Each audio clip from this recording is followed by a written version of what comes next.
police call me and video call. How come?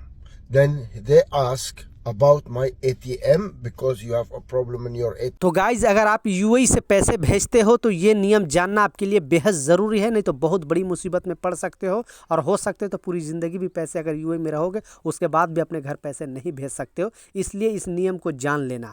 3 important खबर सामने आ रही है, तीनों अपडेट के ऊपर आपसे बात करने वाला हूँ। 2-3 मिनट का वीडियो है, लास्ट तक जरूर देखना ताकि आपको पूरी जानकारी मिले। तो चलिए स्टार्ट करता हूँ, बताता हूँ अपडेट के बारे में। तो पहला जो अपडेट है, पहले ये जो शॉर्ट वीडियो के माध्यम से शेख साहब ने एक वीडियो बनाया और लोगों को अवेयर किया, लोगों को बताया है। ये चीज़ आपको जानना बेहद ज़रूरी, जबकि मैं थोड़ा दिन पहले भी आप लोगों को बताया था, लेकिन मेरी बातों पे आपको विश्वास नहीं होता है। आई डोंट नो, क्योंकि यहाँ पे जो गल्फ़ न्यूज़ और खलीफ टाइम्स में जो भी न्यूज़ आता है मैं आप लोगों को इन्फॉर्म करते रहता हूँ अपने चैनल के माध्यम से। तो बेसिकली गवर्नमेंट पहले भी अपडेट जारी करके बताया था कि बहुत सारे लोग अभी क्या करें कि आपके पास फेक कॉल करेंगे, बेसिकली वीडियो कॉल भी करेंगे और बोलेंगे कि मैं दुबई पुलिस बोल रहा हूँ, मैं अबू धाबी पुलिस बोल रहा हूँ। सेम आप देखोगे वीडियो कॉल में तो आप पहचान ही नहीं सकते हो कि ये लोग नहीं होगा। अरबी भी बात करेगा, बाद में हिंदी भी, ये लोग को थोड़ा सेम लैंग्वेज में आपके जैसा लगेगा कि ये लोग पुलिस वाला ही है। और फिर आपसे बहुत सारे लोग सवाल जवाब करेंगे, आपको घुमाने की कोशिश करेंगे और फिर बोलेंगे लास्ट में कि आपका कोई डेबिट कार्ड है या फिर आपके पास एटीएम कार्ड है तो आप ये एटीएम कार्ड इस तरह से दिखाओ, एटीएम में क्या लिखा हुआ है। अब अगर एटीएम कार्ड आपने दिखा दिया और उसमें जो भी कोड लिखा हुआ आपके कार्ड में अगर उन लोग को मालूम चल गया तो फिर आपका जितने भी बैंक में बैलेंस है वो सारे हैक कर लिए जाएंगे और फिर आप बहुत बड़ी मुसीबत में पड़ सकते हो। तो बेसिकली कहने का मतलब ये है कि गवर्नमेंट भी वार्न किया है। आप यहाँ के लोकल लोग भी आप लोगों को वीडियो बनाकर बता रहे हैं कि कोई भी अगर आपको कॉल करता है और बोलता है कि मैं पुलिस बोल रहा हूँ, मैं सीआईडी बोल रहा हूँ, तो लोगों को बात पर विश्वास नहीं करना है। आपको पुलिस अगर बोलेगी तो मैन्युअली आपके पास आएगी, उसके बाद भी आपको उनसे आईडी मांगना है कि आपके पास क्या आईडी। आपको डरना नहीं है, इंडिया पाकिस्तान बांग्लादेश नेपाल में नहीं है कि आप पूछोगे तो पुलिस मारने लगेगी। वो लोग अपना डॉक्यूमेंट दिखाएगी कि हाँ मैं ये पोस्ट पर हूँ, ये मेरा नाम है, हर चीज़ आपको बताएंगे। उसके बाद ही आपसे कोई भी डॉक्यूमेंट पूछ सकते हैं, और नहीं तो आपको वहाँ पे वो लोग पुलिस स्टेशन बुलाएंगे। आपको कॉलिंग यानी ऑनलाइन कोई भी आपसे बात नहीं कर सकता है, वीडियो कॉल पे कोई पूछ नहीं सकता है। तो आप इन लोगों के बातों पर विश्वास नहीं आना, नहीं तो बहुत बड़ी प्रॉब्लम में फंस सकते हो। तो इस बात का याद रखना।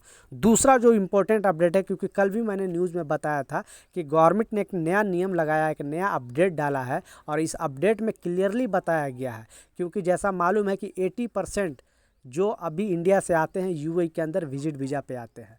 तो यहाँ आने के बाद कंपनी क्या करती है कि उन लोग से मनमानी करने लगती है और टेस्ट के नाम पे 2 दिन 3 दिन एक एक वीक एक एक महीने तक काम कराने लगती है सिर्फ विजिट वीज़ा पे। जबकि गवर्नमेंट ने क्लियरली बोला है कि यहाँ पे विजिट का मतलब है घूमने आना। आप काम आपका work visa, visit to work visa change हो जाएगा, लेकिन आने वाला दिनों में अगर कंपनी इस तरह का ही करेगी तो वो भी रूल ख़त्म हो जाएगा और बाद में प्रॉब्लम हो जाएगा। क्योंकि ये पाकिस्तान के लोगों को तो ऐसा हो ही नहीं रहा, आने वाला दौर में इंडिया के साथ भी इस तरह का चीज़ हो सकता है। लेकिन गवर्नमेंट ने क्लियरली बताया है सारे अरबाब को, सारे दुकान वाले को, छोटी से छोटी कंपनी, बड़ी से बड़ी कंपनी, कि अगर कोई भी विदाउट वर्क परमिट कोई विजिट वीज़ा पे अगर काम कराता है कोई भी वर्कर से, कोई भी कामगार से, तो उसको 1 मिलियन दिरहम यानी 1 मिलियन दिरहम बोले तो 10 लाख दिरहम जुर्माना, 1 साल का जेल की सज़ा होगी।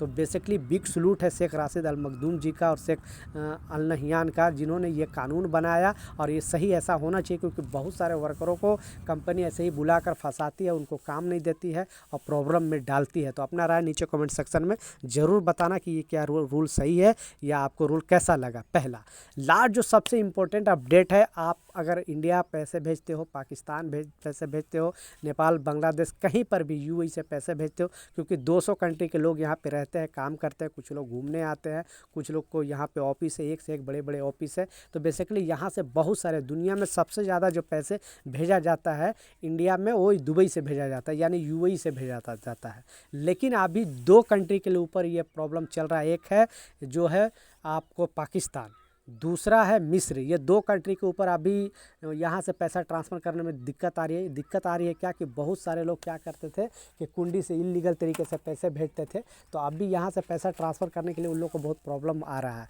तो बेसिकली कुछ लोग को जा रहा है, कुछ लोग को रोक कर जा रहा है, कुछ लोग को चेकिंग हो रही है।